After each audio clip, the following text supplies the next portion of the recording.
thank you for being with us. Just time for a quick recap of the week, and we begin in Hong Kong.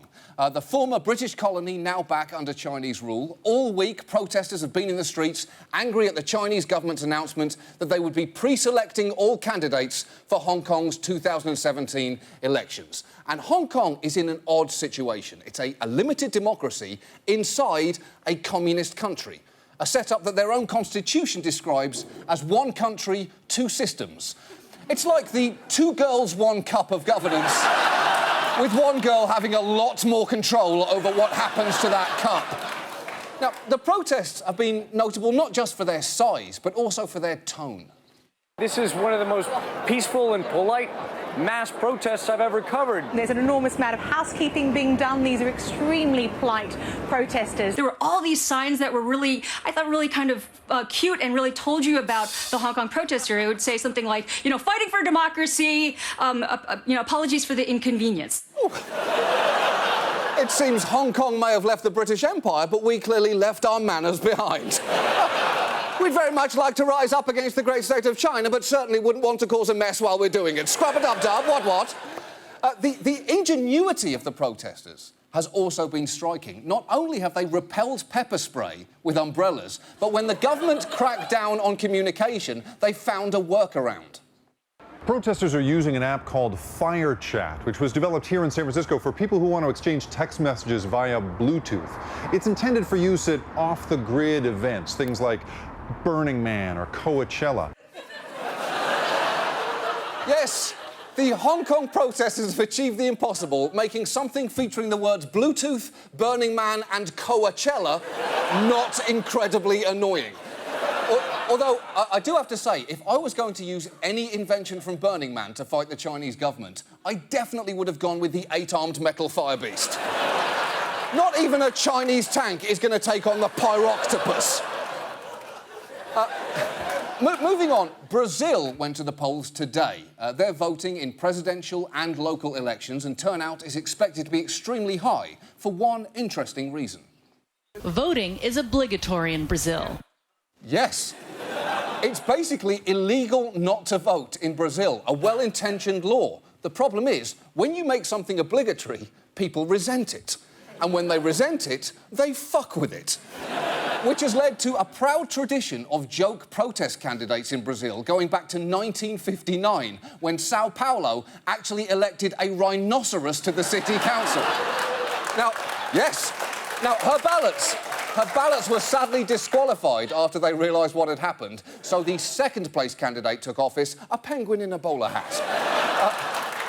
But the beauty is, candidates even get free airtime on Brazilian TV, whether they are joke candidates or not. So election season this year has been spectacular, thanks to candidates like Jesus, Satan, and, of course, Osama bin Laden, as well as multiple President Obama impersonators, one of whom looks almost bizarrely not like Barack Obama. Who is he trying to appeal to? I'm really trying to win voters who love Barack Obama, but who are also racist enough to think that I look like him. That's my demo. But perhaps my favourite candidate this year is this guy, Paulo Bautista, who seems to be running on a platform of having laser vision that can transform the country, and who ends the ad by flying through space for 20 solid seconds. We have not edited this. This is genuinely how his campaign ad ends. He's hurtling through space, hypnotising you into voting for him. And that is how you win over undecided voters right there. So let's all remember these. Let's all remember these ads the next time someone complains to you about the craziness of America's political ads. Because until we are choosing between Jesus, Satan, and a hypnotic Superman, we are not as strange as we think we are. And finally this week, there was some important news from the world of sports. All we know about the 2022 Winter Olympics is they will be held in an interesting and challenging place. Norway has dropped out, meaning the only two places left in the running are Beijing and a resort in Kazakhstan. Oh, for fuck's sake, Norway, how can you pull out? The only reason we have Winter Olympics is so you freakish snow people can pick up your stupid cross-country skiing medals. And the problem is, neither China nor Kazakhstan are appealing alternatives. Both have appalling human rights records. Beijing doesn't even have a mountain suitable for skiing within 50 miles of it. And if they have it in Kazakhstan, we're all going to have to listen to 2 weeks of Borat impressions from America's foremost douchebags. It's nice. Winter Olympics. Yes, it's nice. Yes, it's nice. I get it. And Norway is not alone in not wanting to host the Olympics. Ukraine, Poland and Sweden have also pulled out of their bids. The Associated Press is calling 2022 the Olympics no one seems to want. Wherever it is, they'll be televised by NBC.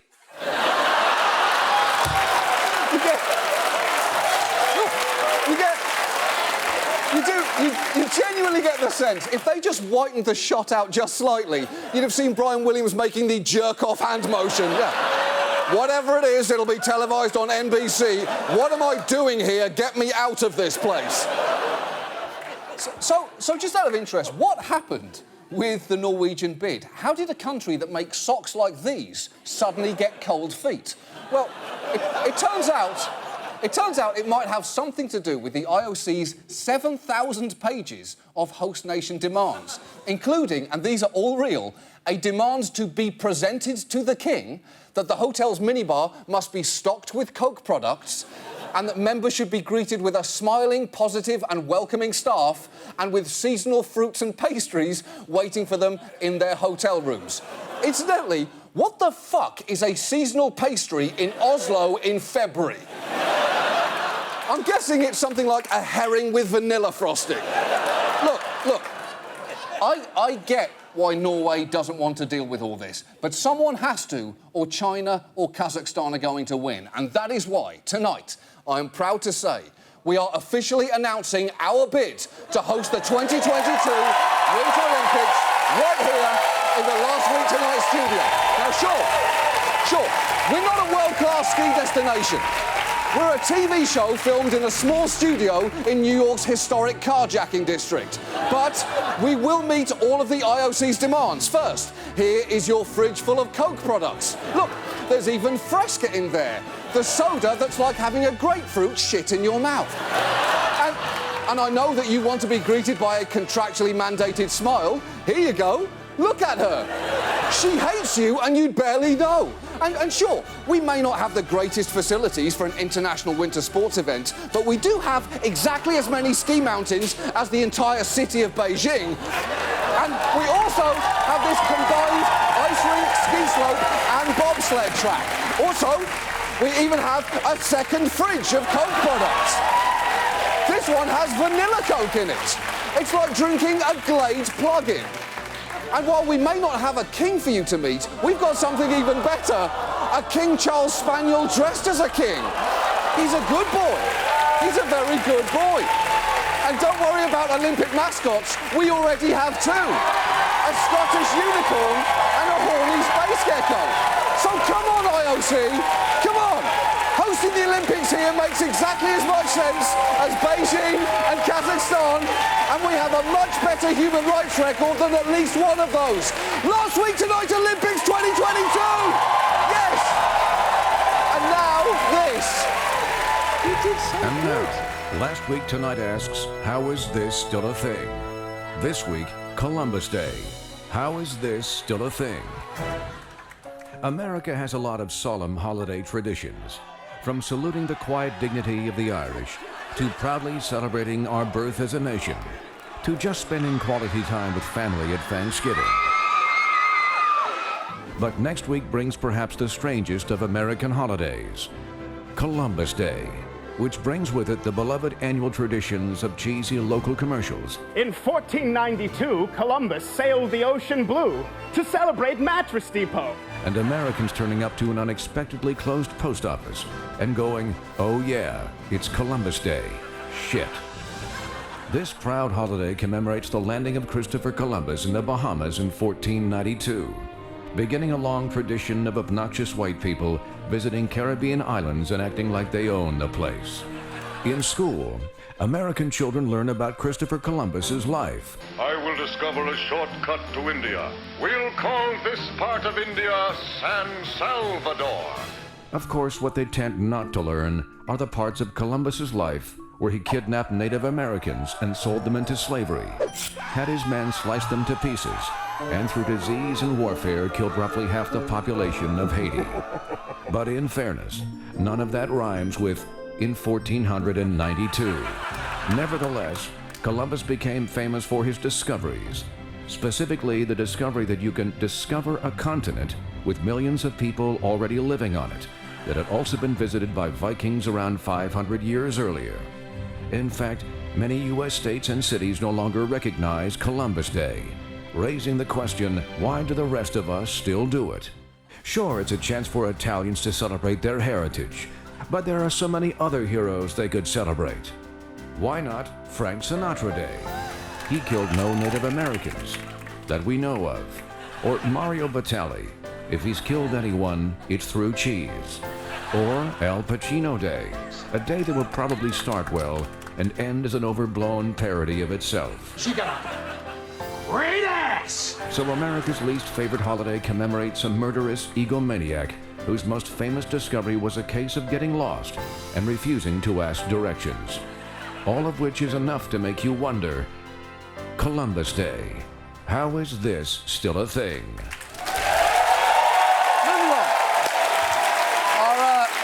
Our main story tonight, the police. They protect us, they serve us, and they provide us with an endless source of TV show one-liners. Rock, paper, scissors, gun. Well, I'm no Serena Williams, but I know one thing. It's all in the wrist. Who'd want to cut your penis off? Take a number. Okay, now, you laugh, but admit it, you want to watch the rest of that episode right now. Now, look, public trust in the police is one of the most vital elements in a civilized society. But for many Americans, that trust has been undermined by a procedure called civil forfeiture. Now, I know it sounds like a Gwyneth Paltrow euphemism for divorce, but incredibly, it's actually even worse than that. Civil asset forfeiture is really a mechanism by which the state and federal government can seize people's property without having to convict them of a crime. Most people can't afford to hire a lawyer to challenge it. It's really legalized robbery by law enforcement. And think about it, that is a tough crime to report to the police. Give me a description of what the guy looked like. Well, to be honest, he looked a lot like the guy currently asking me what the guy looked like. And if you think this sounds bad, just wait until you see how it looks. Because the Washington Post recently published a major investigation featuring stories like that of this man, who was driving from Michigan to San Francisco with $2,400 in cash that his dad had lent him to start a new job when he was pulled over in Nevada.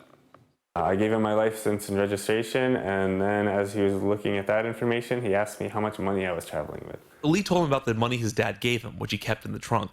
He told me to turn on my air vents on high and roll up my windows and get out of the car because he was going to run a canine around it. Dove didn't find drugs, but he did find the $2,400. He said, no, I'm going to keep the money because I've concluded through my investigation here that you are traveling from Michigan to California to purchase drugs. Wow. I mean, there is so much wrong there, including the fact that any policeman who genuinely believes you need to travel from Michigan to California to purchase drugs needs to be introduced to the concept of the University of Wisconsin-Madison. OK? It's right there. And the problem is, stories like that are surprisingly common. In fact, since 9/11, under just one programme, police have taken $2.5 billion in the course of over 61,000 seizures of cash alone from people who, and this is the mind-blowing part, were not charged with a crime. That is the sort of police behaviour that we laugh at other countries for, along with their accents and silly hats. The way civil forfeiture generally works is that if the police believe they have a preponderance of the evidence that suggests your property was or could be used in a crime, they may confiscate it. And it gets even weirder. Many folks are unfamiliar with the idea of civil forfeiture, which is actually a case brought directly against a piece of property where you don't need to be proven guilty of a crime for your goods to be taken away. Exactly. You don't need to be charged with a crime because it's not you that's on trial, it's your stuff. That's why these cases have historically had eye-catching names, such as, and all of these are real, United States versus $8,850 in US currency, United States versus an article consisting of 50,000 cardboard boxes, more or less, each containing one pair of clacker balls, and United States versus approximately 64,695 pounds of shark fins, which must have been an amazing court case. And do you see those shark fins in the room right now? Yes! There they are! There they are! Let the record show the witnesses pointed at roughly 65,000 pounds of shark fins. Guilty, guilty. And it's also worth noting that your possessions generally have fewer protections under the law than you do. Under civil forfeiture laws, your property is guilty until you prove it innocent. How can that be possible? At this point, I'm surprised objects don't have their own civil rights leader, like Martin Scooter King or Harvey Carton of Milk. Now, to be fair, civil forfeiture laws have had some positive consequences. They've crippled powerful drug trafficking organisations, thwarted criminals, and returned billions of dollars to victims. The problem is that many police departments are allowed to keep most or all of the money they seize. And knowing that starts to make you wonder about the motivations of these kinds of questions. Is there any large amounts of cash in the vehicle? Are there any large sums of money over $5,000 in cash in the vehicle? How much money you got? Are any large amounts of U.S. currency in there? I'll take whatever cash you got in there, and is that a Slurpee in the cup holder? What flavour? Grape? Never mind. Do you know what? I will take it. I'll take it. The question, do you have cash in the vehicle, is surprisingly common in traffic stops, and the police are prepared to overcome any language barrier to ask it. ¿Tiene mucho dinero en su truck y trailer? Let's be clear. He just said, "Tiene mucho dinero in su trucky trailer," which sounds like an alien's first attempt to communicate with humans after crash landing in a Taco Bell. In fact, let's all just pause for a moment to enjoy that sentence, because every single word of it is funny. First, tenny, pronounced incorrectly. Mucho, one of the few words he knows in Spanish. Mucho, repeated word. De Niro, a famed actor. In, a rapid shift to English. Su, rapid shift back to Spanish. Trucky trailer. Now, it's magnificent. That is magnificent. It's a work of art. Now, this happened in Tennessee, a state where local law enforcement authorities are allowed to keep as much as 100% of the proceeds from civil forfeitures. A local news investigation found multiple troubling cases of people having money seized, such as George Reeby, who had $20,000 seized after he was stopped for speeding. The police officer argued it was drug money, despite the fact that Reeby had a pretty good explanation. I told them I had active bids on eBay, that I was trying to buy a vehicle, and they just didn't want to hear it. In fact, Reeby had proof on his computer, but the Monterey officer drew up a damning affidavit citing his own training that common people do not carry this much U.S. currency. And did he tell you that he was trying to buy a car? He did. But you did not include that in your report.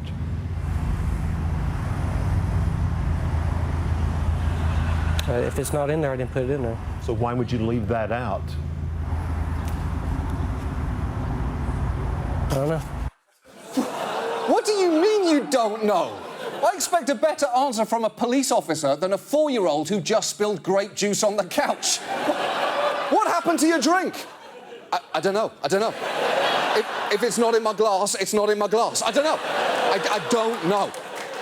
And look, it's not always just a roadside stop. In 2008, police raided the Contemporary Art Institute of Detroit during its Funk Night because it didn't have a liquor license, seizing 44 cars under the argument that simply driving vehicles to the location of an unlawful sale of alcohol was sufficient to seize a car. Which means you may as well seize any car driven by any teenager on prom night, because they are all going to Chad's place. Chad's got the hookup. We actually managed to get the security video of that Detroit raid, and you can see the police burst in and arrest people with the disco lights still swirling in the single funkiest shakedown in human history. They each had to pay $900 to get their cars out of the impound, with the exception of the one person whose car was actually stolen from the lot to which it had been towed, which seems like the sort of thing the police should be investigating if they weren't too busy raiding art gallery funk nights. And at this point, you may be thinking, well, sure, the police departments are getting a lot of money from seizing stuff, but I'm sure there are limitations on how they can spend it. Well, allow me to take you to a 2012 Columbia, Missouri Citizen Police Review Board hearing. How do you decide forfeiture funds? You know, it's usually based on a need. Well, I'll take that back. Discretion, though, I'd imagine you sign off on? Yeah, there's some limitations on it. You know, it's... actually, there's not really on the forfeiture stuff. Actually, there's basically no limitations at all, come to think of it. We're essentially gods. We're gods. We're like the anti-Spider-Man, great power, no responsibility. I can't believe this hasn't come up before. And look, his honesty was not over. We just usually base it on something that would be nice to have, that we can't get in the budget, for instance. So, you know, we try not to use it for things that we need to depend on, you know, because we need to go ahead and have those purchased. But it's kind of like pennies from heaven, you know, it gets you a toy or something that you need, is the way we typically look at it. That's right, that's right. They buy toys with pennies from heaven. Well, they should know those pennies may not be falling from heaven so much as from the pockets of the people they're holding upside down and shaking. And in terms of what kind of toys police departments buy, that really depends. For instance, in Massachusetts, one DA's office used forfeiture money to buy their own Zamboni. Even though, auditors noted, we could not determine where this machine was located or the law enforcement purpose it serves. Although that last one is obvious. Just think about it. Because if you are robbing a bank and the police pull up in a Zamboni, you're going to give yourself up just out of sheer curiosity. And in Texas, one DA's office had an even more imaginative idea. And I'll let a concerned citizen at a public hearing tell you all about it. With or without a law degree, everyone here knows that purchases of kegs of beer, margarita machines, and bottles of Crown Royal for office parties, as was done in Montgomery County, don't qualify as expenses for official purposes. That's true. In Texas, they bought a margarita machine. They were literally using this money as their own personal slush fund. They were literally... It's perfect. The analogy is perfect. And look, if the police need money for equipment, we should clearly be giving it to them. And if they need money for margarita machines, they should be fucking paying for that themselves. But these civil forfeiture laws have warped law enforcement priorities and perception, and nowhere is that more clear than Philadelphia. Philadelphia officials over a 10-year period have seized more than 1,000 houses, about 3,300 vehicles, and $44 million in cash in civil forfeitures. Holy shit. Usually when someone describes something taking 3,000 vehicles and 1,000 houses, they're talking about a fucking hurricane. Now, one of those houses belongs to the Soravelis family, and the reason for that seizure seems a little harsh from the outside. Police arrested their 22-year-old son Yanni on drug charges, $40 worth of heroin, and claim he was selling drugs out of the home. Police and prosecutors came armed with a lawsuit against the house itself. Exactly, because remember, the parents aren't on trial, the house is, which is clearly ridiculous. The only drug-containing house that needs a lawsuit against it is this one. You're on the edge. You're on the edge, house. You're this close. You're this close to losing your job. But you're good, damn it. You're good, house. But you're close, house. You're close. But you're good. But you're so close. But you're so good, house. And once their house was seized, the Soravelises got to experience the final problem with civil forfeiture. Recourse can be incredibly difficult. Here in Philadelphia, if you have your property taken, you can come here to City Hall and go to courtroom 478 and try to get it back. Problem is, the people that are taking the belongings are also the ones calling the shots inside the courtroom. The Sorabellises showed up to courtroom 478 ready to plead their case to a judge. Instead, they say they faced a prosecutor from the DA's office. That's right. Their first step in challenging the police seizing their property was in a courtroom without a judge hearing their case. How can you even still call that a courtroom? If you take all the doctors out of a hospital and replace them with otters, that's no longer a hospital.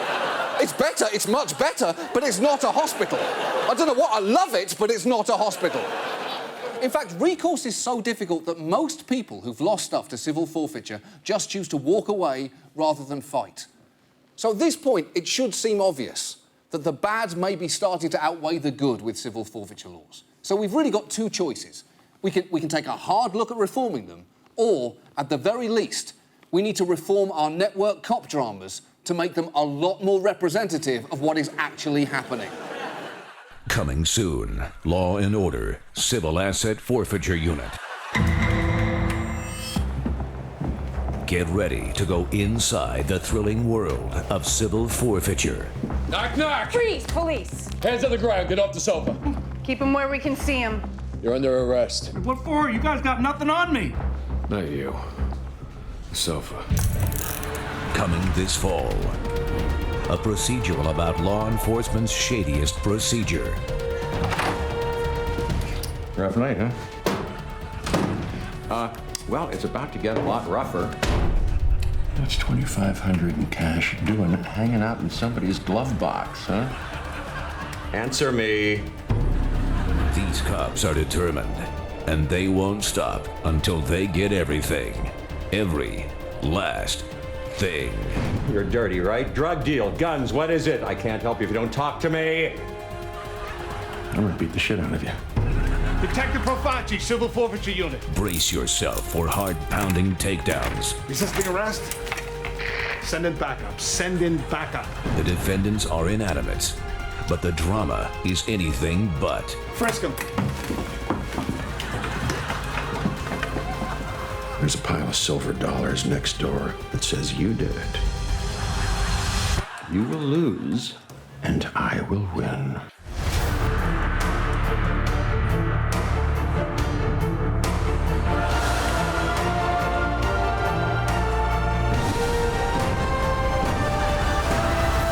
Stay on the streets too long, the city leaves a bad taste in your mouth. Hey, I know what'll get it out.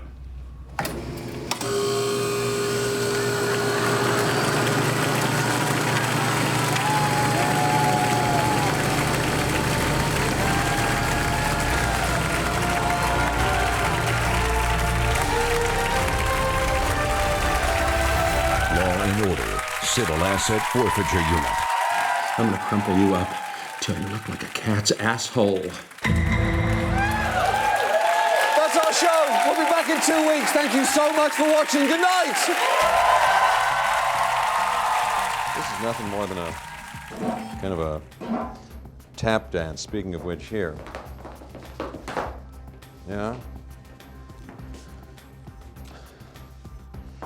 Hey, do you want anything from the vending machine? You think I care about you? If it were up to me, I'd take a wad of gum, stick it right on Andrew Jackson's smug fucking face, crumple you up, stuff you in a pair of old Dockers, throw you in a washing machine on permanent press, then hand you off to a toddler with a pair of scissors and a marker and tell him to make confetti. Well, looks like I'm the one that's Tenny's mucho dinero in my trucky trailer.